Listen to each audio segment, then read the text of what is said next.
Hello friends, welcome to SSC coaching centre. दोस्तों, आज की वीडियो में बात करेंगे गणित के इम्पोर्टेंट प्रश्नों की। उन प्रश्नों की बात करेंगे जो ग्रुप डी के एग्जाम के लिए बहुत इंपॉर्टेंट हैं। तो वीडियो को आप अंत तक जरूर देखिएगा।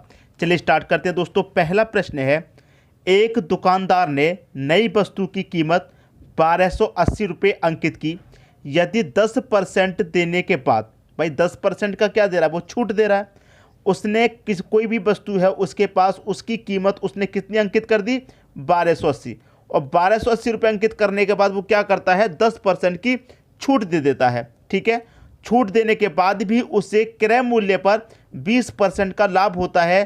तो उस वस्तु का क्रय मूल्य ज्ञात करें। देखिए, कोई भी वस्तु होगी वो अपने आप में कितने की होगी, 100%। ठीक है, 100%। अब 10% की छूट दे दी, इसका मतलब वो कितने में बेच रहा है, 90 में बेच रहा है। 100% की छूट दे, 100% की वस्तु को वो 90 में बेच रहा है। क्या कर रहा है, 10% की वो छूट दे रहा है, तभी तो 90 में बेच रहा है। अब 100% की चीज पर, 100% की चीज पर उसे क्या हो रहा है, क्रय मूल्य पर फिर भी 20% का फायदा हो रहा है। मतलब 100 रुपये की चीज पर 20% का फायदा, तो उसका मतलब कितने बेच रहा है, 120 में बेच रहा है। तो 100 की चीज को 120 में बेचेगा, तभी तो 20% का उसको फायदा होगा। इतनी बात क्लियर है। यहां पर उसकी वस्तु की अंकित मूल्य है कितना, 1280। करना क्या है, ऊपर वाली वैल्यू ऊपर रख दीजिए 90, नीचे वाली वैल्यू नीचे रख दीजिए 120। आपका आंसर आ गया। ठीक है दोस्तों, आपका आंसर आ गया। 30 से काटेंगे 3 बार में, 30 से काटेंगे 4 बार में, 4 से कटाएंगे 4 त्रिक का 12, 4 दुने का 8, 1 0, 320। 320 का मल्टीप्लाई आप कर देंगे 3 से, आंसर आ जाएगा 960। 960 आपको मिलेगा बी ऑप्शन में। ये आपका आंसर हो गया। उम्मीद करूंगा कि सभी की समझ में अच्छे से प्रश्न आ गया, किसी को कोई दिक्कत कोई परेशानी नहीं होगी।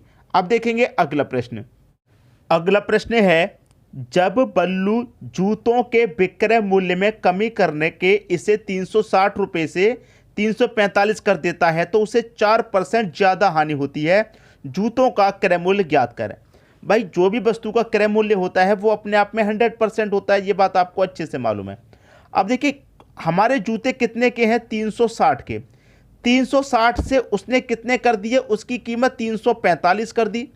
360 से 345 कर दी, कितने का लॉस, आप कहेंगे सर 15 का लॉस। ठीक है, रुपए में कितने का, 15 का लॉस हो रहा है, और प्रतिशत में 4% ज्यादा हानि हो रही है। पहले से जो हानि हो रही होगी उससे हमें कोई मतलब नहीं, लेकिन रुपए में जब 15 की हानि हो रही है तो प्रतिशत में कितने की हानि हो रही है, 4% की। तो 4% बराबर 15 के, जब 4% बराबर 15 के आपसे पूछ रहा है क्रय मूल्य का मान, और क्रय मूल्य अपने आप में 100%। जब 4% बराबर 15, तो हमको निकालना है 100% का मान। कैसे निकालेंगे, 15 बटे में कितना आ जाएगा, 4। 100% का मान निकालना है तो 100 से कर देंगे मल्टीप्लाई। अब मैं 4 से 100 को कटाऊंगा, कटेगा 25 बार में, 15 का मल्टीप्लाई कर दूंगा 25 से, आंसर आ जाएगा। ठीक है, 15 का मल्टीप्लाई करेंगे 25 से, कितना आंसर हो जाएगा, ये हो जाएगा 375। भाई 15 25 75 का 5 कैरी का 7 रहेगा, 15 दुने का 30 कैरी का 7 37। ये आपका आंसर आ गया 375। कहाँ मिलेगा, बी ऑप्शन में मिलेगा। बी ऑप्शन बिल्कुल सही हो गया। उम्मीद करूंगा कि सभी की समझ में अच्छे से प्रश्न आ गया, किसी को कोई समस्या नहीं होगी। ठीक है दोस्तों, अब देखेंगे अगला प्रश्न। अगला प्रश्न है, एक वस्तु को 15% के लाभ पर 920 में बेचा गया। 20% के लाभ पर वस्तु का विक्रय मूल्य ज्ञात करें। भाई देखिए, कोई भी वस्तु होगी अपने आप में वो 100% होगी। 100% की चीज को पहले 15% के लाभ पर बेचा गया, तो 100 की चीज को 15 के लाभ पे बेचेंगे, मतलब 115 में। ठीक है, और 100% की चीज को बाद में क्या करना है हमें, भाई 20% के लाभ पर बेचना है, 20% का लाभ। तो 100 की चीज को 20 के लाभ पर बेचेंगे, मतलब 120। ठीक है, और वस्तु का विक्रय मूल्य है कितना, 920 है। तो देखिए, सबसे पहले वाला मैंने एक प्रश्न बताया था बिल्कुल ऐसा ही। उसमें क्या था, हमको निकालना था क्रय मूल्य, मतलब कॉस्ट प्राइस। जब क्रय मूल्य निकालते हैं तो ऊपर वाली वैल्यू को ऊपर, नीचे वाली को नीचे रख देते हैं, आंसर आ जाता है। लेकिन यहां पर क्रय मूल्य नहीं, विक्रय मूल्य है। अगर क्रय मूल्य होता तो मैं 115 को ऊपर रखता, 120 को नीचे रखता, कटा लेता, मेरा क्रय मूल्य निकल के आ जाता। लेकिन जब विक्रय मूल्य निकालना है तो संख्या पलट जाएगी, नीचे वाली संख्या को हम ऊपर लिखेंगे और ऊपर वाली संख्या को बस नीचे लिखेंगे, इतना करना है। क्रय मूल्य निकालने के लिए जैसा लिखा है वैसा ही, और विक्रय मूल्य निकालने के लिए संख्या पलट जाएगी, नीचे वाली को ऊपर, ऊपर वाली को नीचे लिखेंगे, इतना करना है, आंसर आ जाएगा। ठीक है भाई, 5 से मैं कटाऊंगा 24 बार में, और 5 से मैं कटाऊंगा कितनी बार में, 23 बार में कटेगा। ठीक है, 23 से कटाऊंगा, 23 चौक के 92 होता है, 4 बार में कटेगी, 0 40, और 40 का मल्टीप्लाई कर देंगे 24 से, तो कितना हो जाएगा ये 960। ये आपका आंसर आ गया 960। कहाँ पर मिलेगा, सी ऑप्शन में मिलेगा। सी ऑप्शन हो गया आपके प्रश्न का सही आंसर। उम्मीद करूंगा किसी को दिक्कत नहीं होगी, कोई परेशानी नहीं होगी, सभी को समझ में आ गया। अब देखेंगे अगला प्रश्न। अगला प्रश्न है, विकास 4 रुपए के 5 केले खरीदता है, 5 रुपए में 4 केले बेच देता है, उसका लाभ प्रतिशत कितना है। जब इस तरीके के प्रश्न आ जाएं तो उनके लिए क्या ट्रिक है देख लीजिए। आपको दोस्तों रुपए के नीचे रुपए लिखना है, वस्तु के नीचे वस्तु, फिर से रुपए के नीचे रुपए और वस्तु के नीचे वस्तु। ठीक है, तो रुपए कितने हैं, 4 रुपए। 4 रुपए में कितनी वस्तु, 5 वस्तु। फिर कह रहा है 5 रुपए, 5 रुपए में कितनी वस्तु, 4 वस्तु। याद रखिएगा, जिस तरीके से मैं समझा रहा हूं उस तरीके से आप करेंगे, आंसर हमेशा सही आएगा, बिल्कुल करेक्ट आपका आंसर आएगा। यह बात आपको याद रखना है। ठीक है, तो देखिए आपको करना है अंदर वाली संख्याओं का मल्टीप्लाई, तो 5 पच्चे कितना हो जाएगा, 25। ठीक है, हमेशा याद रखना, पहले तो ये सीरीज बना लीजिए, रुपए के नीचे रुपए, वस्तु के नीचे वस्तु, रुपए के नीचे रुपए, वस्तु के नीचे वस्तु। बनाने के बाद अंदर वाली संख्याओं का मल्टीप्लाई करिए, उसमें से माइनस कर दीजिए बाहर वाली संख्याओं का मल्टीप्लाई, तो 4 चौके कितना, 16। बटे में क्या करेंगे, बाहर वाली संख्याओं का मल्टीप्लाई, मतलब बटे में 16। क्लियर यहां तक, किसी को कोई दिक्कत नहीं। आपको क्या चाहिए, लाभ प्रतिशत कितना है, आपको प्रतिशत में आंसर चाहिए, 100 से कर दीजिए मल्टीप्लाई।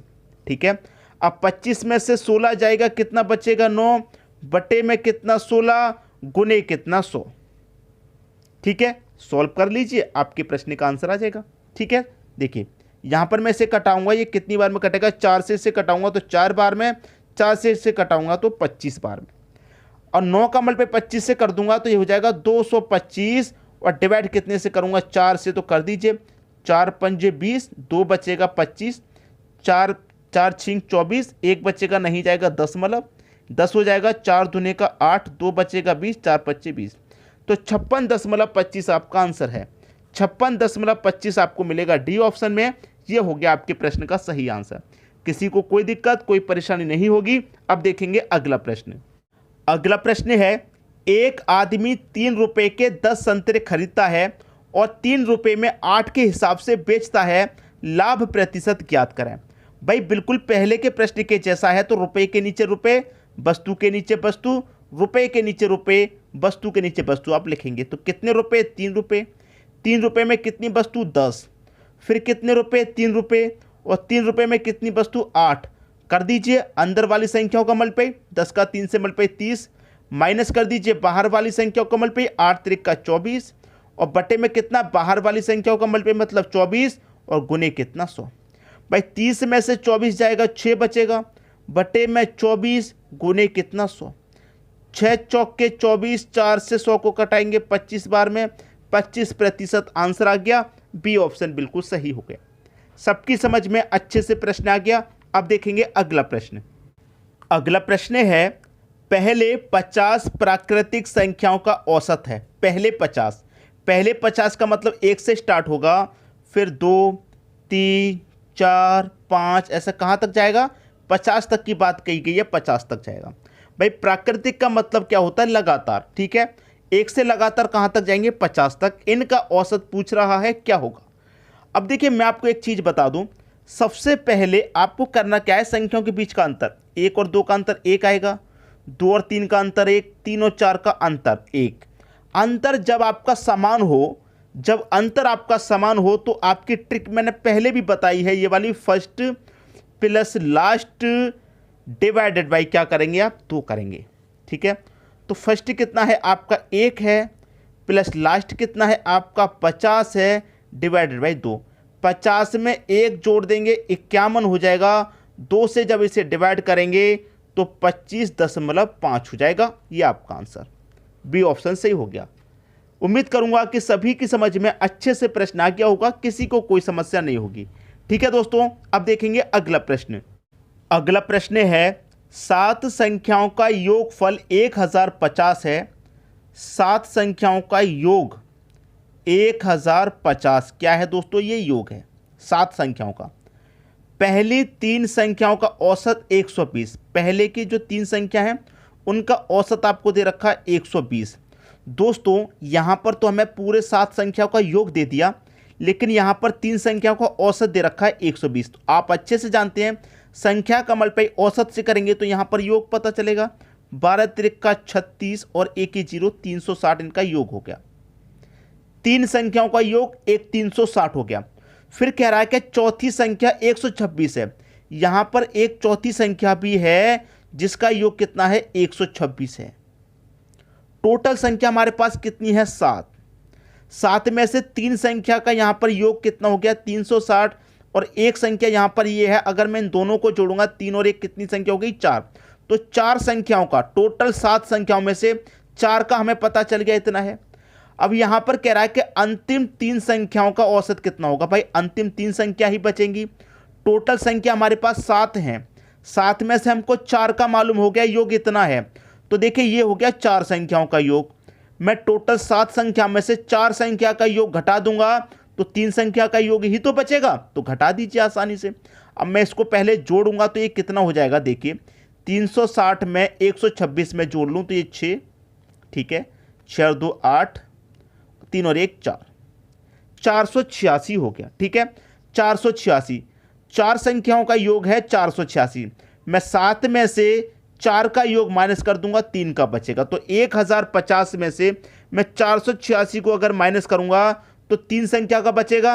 तो 1050 में से 486 जाएगा, कितना बचेगा? 564। ये 3 संख्या का योग हो गया। हमसे औसत पूछ रहा है, योग नहीं पूछ रहा। अगर योग पूछता तो 564 आंसर आ जाता, लेकिन औसत, तो औसत कैसे निकालते हैं?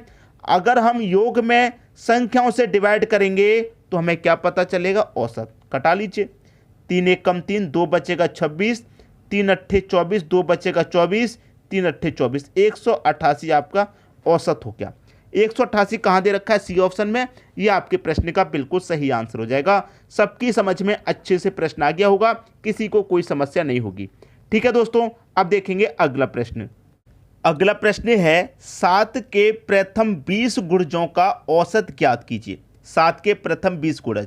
तो देखिए 7 का प्रथम गुणज 7, द्वितीय गुणज 14, तृतीय गुणज 21, चौथा गुणज 28 हो जाएगा।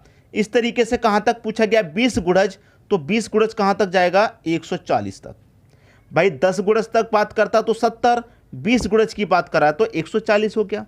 अब आप क्या करेंगे? संख्याओं के बीच का अंतर देखेंगे। 7 और 14 में 7 का अंतर, 14 और 21 में 7 का अंतर, 21 और 28 में 7 का अंतर। और मैंने आपको अभी अभी ट्रिक बताई थी कि अगर अंतर आपका समान है तो first plus last divided by 2 करेंगे। तो फर्स्ट कितना है? 7, लास्ट कितना है? 140, डिवाइडेड बाई कितना करेंगे? 2 करेंगे। तो 140 में 7 जोड़िए 147 हो जाएगा, डिवाइडेड बाई 2 करेंगे तो कितना आ जाएगा? 73.5। ये आपका आंसर हो गया सीधा सीधा 73.5। सी ऑप्शन बिल्कुल सही। उम्मीद करूंगा कि सभी के समझ में अच्छे से आ गया प्रश्न, किसी को कोई समस्या इस प्रश्न में बिल्कुल भी नहीं होनी चाहिए। अब देखेंगे अगला प्रश्न। अगला प्रश्न है 8 के प्रथम 20 गुणजों का औसत ज्ञात कीजिए। अभी अभी जो प्रश्न किया है बिल्कुल उसी की तरह सॉल्व होगा, तो ये प्रश्न मैं नहीं कराने वाला, ये प्रश्न आपको होमवर्क के लिए मिलेगा। ठीक है, होमवर्क के लिए A, B, C, D चारों में से कौन सा आंसर सही है आप मुझे कमेंट बॉक्स में बताइएगा। अभी अभी जो प्रश्न किया बिल्कुल उसी तरीके से करना है, सभी लोग कर सकते हैं, किसी के लिए कठिन नहीं होगा। तो जल्दी जल्दी अपना आंसर कमेंट कीजिए, क्या आपका आंसर है। ठीक है दोस्तों, वीडियो देखने के लिए आपका बहुत बहुत धन्यवाद।